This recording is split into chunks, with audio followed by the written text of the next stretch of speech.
Salam sadis, salam bulan baru. Hari ini tanggal 1 memasuki bulan September atau September. Nggak tahu kita. Kayaknya masih bear ya, masih bearish time ya, bear September gitu ya. Jadi tadi monthly candle close-nya juga, aduh nggak bagus, mas di persimpangan juga. Padahal saya harap tadi nutupnya paling nggak di 20.200-an gitu ya. Nutupnya di 20.000, jadi di setel kita di persimpangan lagi sama bandar. Ya udahlah, kita lihat aja perkembangan dalam 2 hari ini ya. Kebetulan kalau lihat di daily chartnya juga itu, kalau kita lihat dari symmetrical triangle gitu ya, kita harap yaitu antara dia akan breakout dalam 1-2 hari ini, apakah ke atas atau ke bawah. Harapan kita sih ya ke atas ya, dengan yaitu dukungan andai kata. Kita lihat, kita berharap apakah hari ini atau besok, tapi besok lebih penting eventnya, karena juga ini tekanan dari dolar ya, dolar menguat terus dengan ekonomi Eropa yang jelek begitu ya. Eropa kemarin juga CPI-nya, inflasinya naik 9,1, itu risalnya CPI euro. Makanya mata uang euro tertekan juga, banyak mata uang tertekan dengan dolar menguat. Dolar juga hari ini pagi di Asia Market menguat juga di 109 gitu ya, posisi dolar.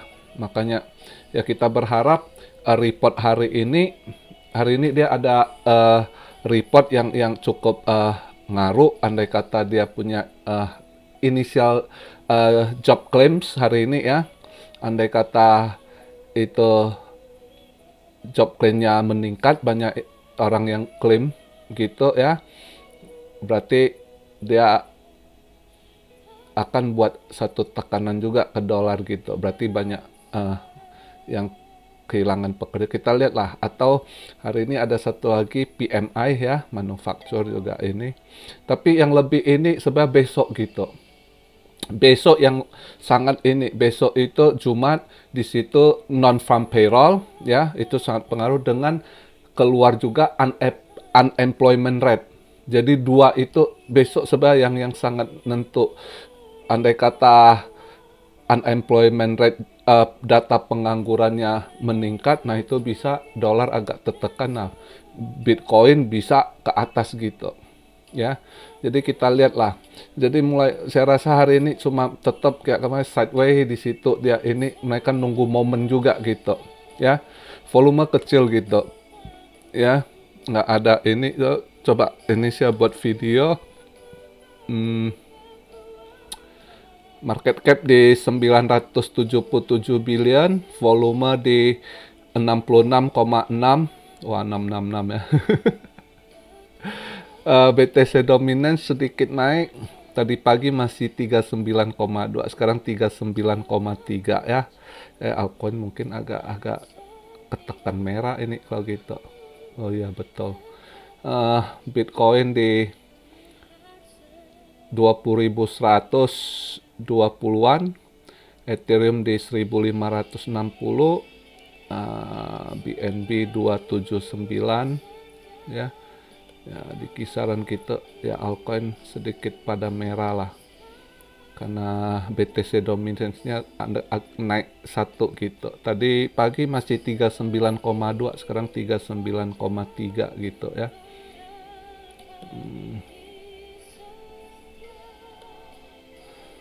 Ya kita lihatlah, saya masih yakin market masih nggak stabil, kayak ingus lah, semalam juga dibuang dikit, disorong balik ya, begitu-gitu aja. Mungkin hari ini juga masih begitu, kita lihat ya, berharap dia nanti agak disorong, andai kata sesuai ekspektasi ya, inisial job claim-nya meningkat, banyak yang klaim misalnya ya kan.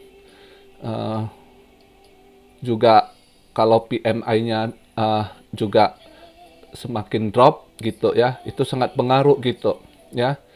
PMI juga sangat pengaruh ke ini, karena dia manufaktur itu indeks manufaktur, berarti dia pengaruhnya ke industrinya juga gitu ya kan.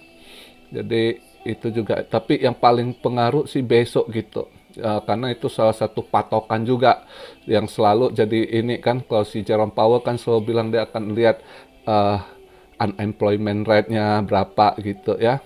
Besok juga non-farm payroll-nya itu yang sangat pengaruh market besok. Jadi seharusnya kita berharap besok, mungkin besok saya rasa lah dia breakout, tapi ke atas dulu, jangan breakdown ya, breakoutnya ke bawah. Ya kalau mau ke bawah lagi dia bisa aja kembali ke 19.100, 19.200 di situ. Baru mungkin nanti dia nendang lagi ke atas.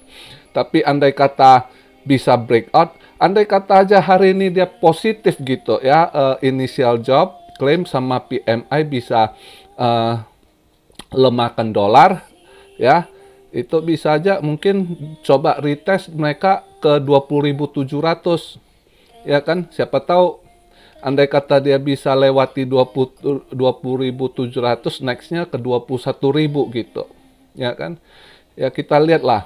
Tapi andai kata dia breakoutnya ke bawah, breakdown, maka bisa ke 19.100 sampai 19.200 di situ ya. Ya kita lihatlah, market masih begini, dia di persimpangan, dia gantung, jadi kita juga bingung nih mau apa. Jadi ya lihat aja, wait and see, lihat momennya gitu ya.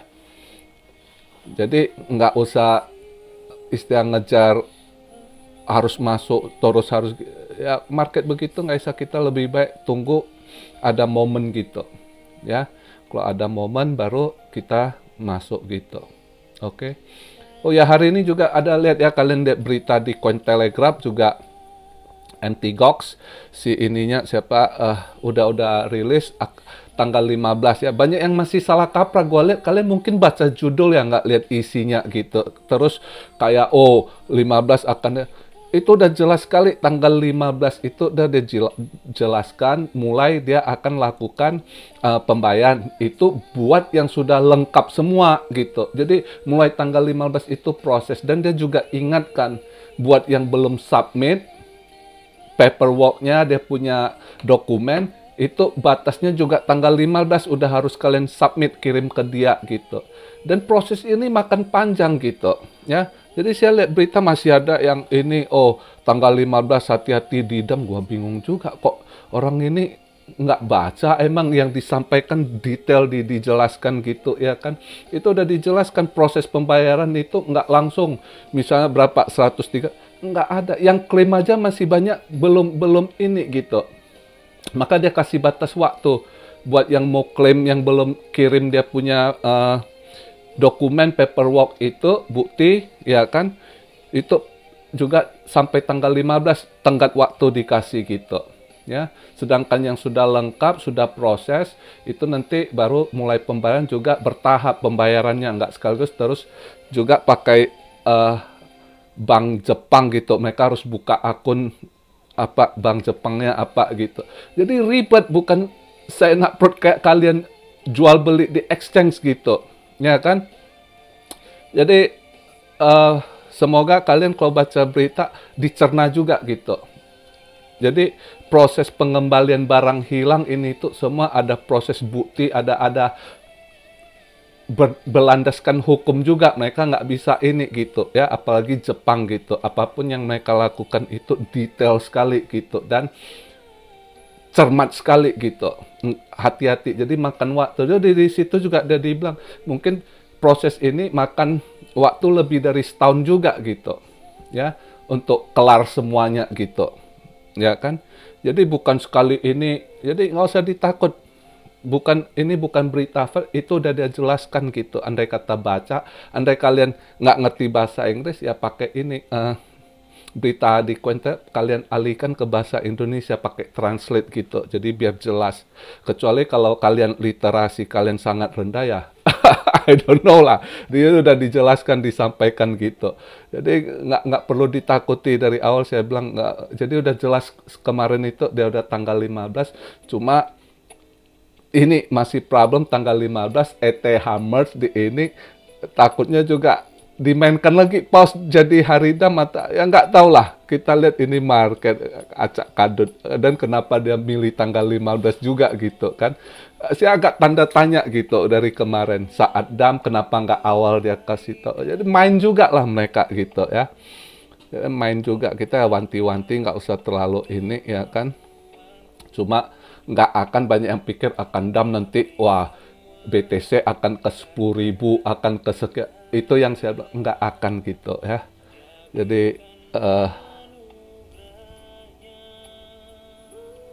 yang relevan aja cara pola pikir kita gitu ya. Terus saya lihat berita si Michael Saylor kena tuntut lagi ya. Ada aja sekarang market lagi begini, manusia saling tikam, saling kok. Tapi ya kayaknya dia ditarget pemerintah sih ya.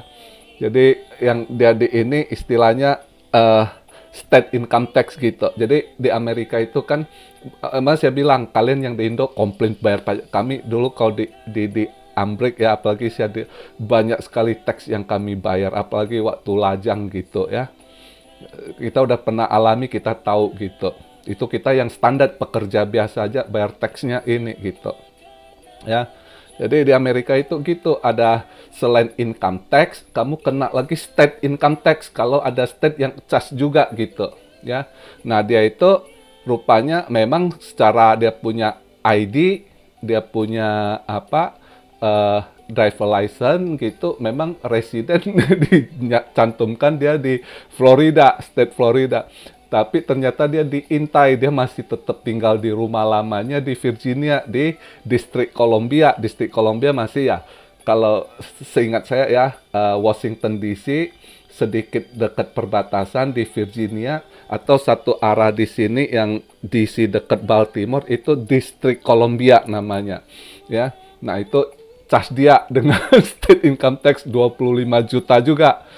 Ya lihatlah kalau dia memang bilioner yang begitu ya dia bayar lah gitu ya. Dia udah target juga. Michael Saylor kayaknya tahun ini lagi soek dia tahun 2022 ya. Tapi mungkin juga dia udah tahu di target ya, kita nggak tahu, makanya perusahaan dia MicroStrategy itu suruh dia turun kan, jangan CEO jangan ini. Nah, dari MicroStrategy juga ngomong gitu. Itu soal tax itu dia punya pribadi, tidak sangkut paut dengan perusahaan MicroStrategy gitu ya. Jadi mereka takut juga dia udah ditarget gitu sama pemerintah kayaknya. Ya, jadi banyaklah kalau udah market hancur ya begitulah ya. Terus juga pemerintah ekonomi lagi jelek ya, ditarget-target pajak. Kalau di apalagi Amerika IRS-nya, kalian nggak bisa lari dari IRS gitu ya, orang pajaknya gitu. Jadi makanya berita belakangan ini banyak sekali yang ngaco. Kalau nggak hack lah, kalau nggak konspirasi lah, atau ya beragam lah ya, gitulah. Makanya biasa latihan mental di saat bearish time, mereka juga sama aja, mereka orang-orang kaya saat rugi ini banyak rugi semenjak si Jerome Powell speak di Jackson Hole itu ya, banyak hedge funds yang rugi, terutama di saham gitu, banyak sekali yang rontok gitu, loss banyak gitu. Makanya sekarang cari peluang mau dapat baik, susana susini, lihat kesalahan apa yang bisa dituntut gitu, cari modal gitu. Itulah namanya hantu makan setan gitu ya. Setan makan, nggak tahu lah. Jadi ya kita lihat lah, kita sebagai plankton yang penting kita hati-hati juga, nggak apa kan, gerusa-gerusu, nggak terlalu ini, nggak kejar target gitu, santai aja lagi, nggak ini ya, wait and see sambil cari momentum. Ada momentum nanti bagus ya masuk lagi gitu ya kan. Tapi ada yang pengen yang mau masuk cicil juga bisa sih kondisi gitu ya, cicil aja dulu kalau yang ini kalian ada target. Cuma jangan banyak, hati-hati untuk swing aja dulu lah, boleh lah untuk target scalping, swing boleh gitu, ada cuan dikit ya lepas gitu. Tapi kalau untuk apa jangan dulu, karena kita lihat ini banyak sekali pertengahan September ini kayaknya agak ngeri-ngeri sedap juga gitu kalau lihat ininya ya kan. Jadi video hari ini begitu aja yang saya sampaikan. Jadi kita lihat semoga candle di persimpangan, monthly-nya nutup di nggak bagus gitu. Kita berharap dari symmetry triangle itu ya, dia udah mau break dalam 1-2 hari ini. Mudah-mudahan dengan dukungan daripada saya rasa besok sih, andai kata besok unemployment rate-nya itu mendukung, terus juga non-farm payroll-nya mendukung, bisa lemahkan dolar. Nah, itu BTC bisa break up ke atas gitu. Tapi andai kata tidak sesuai ekspektasi, ya kan, unemployment-nya strong, kuat, ya kan. Nah, itu yang akan takutnya breakdown gitu.